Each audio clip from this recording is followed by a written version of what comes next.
Take a guess on how many average searches there is for cost segregation. I should know this, but I haven't actually looked in quite a while. Your monthly? Yep. On Google. Monthly on Google Prop, gosh, I think there's a couple 100,000. So it's between 10,000 and 100,000. Okay. So not even a couple 100,000, right? And we're not Mhm. talking about like website visits or if somebody clicks off of an ad or receives an email. We're just talking about Google searches. Mhm. So just look at that difference. You have 1 to 10 million searches a month with plumbers, Yeah. Yeah. and then you have 10,000 to 100,000 per month with cost segregation. Okay. Now, guess how many there is for tax advisor near me? I have no idea. You gotta give me that one. 10,000 to 100,000. Interesting. Okay. So let's say that it's on the high end of 100,000 and you have to divide that 100,000 by 50 states. Okay.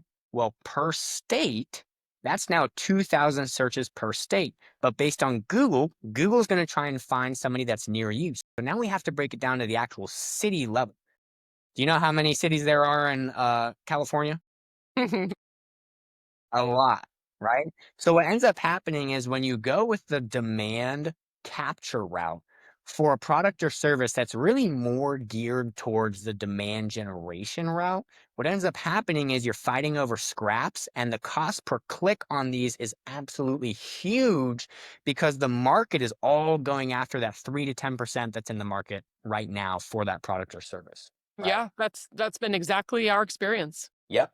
So that's a big change that I see happening is that side of things is that I think people, especially you, right, you're coming to realize that like, okay, I think there's another way that we can get these leads.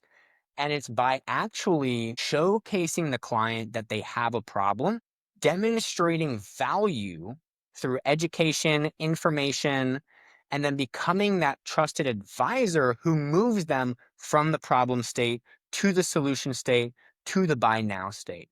Because again, when you're only going after the 3 to 10% of that market, you're leaving the other 90% of the market that could be a potential client completely off the grid because they don't realize that they have a problem, so they don't go to Google to search it out.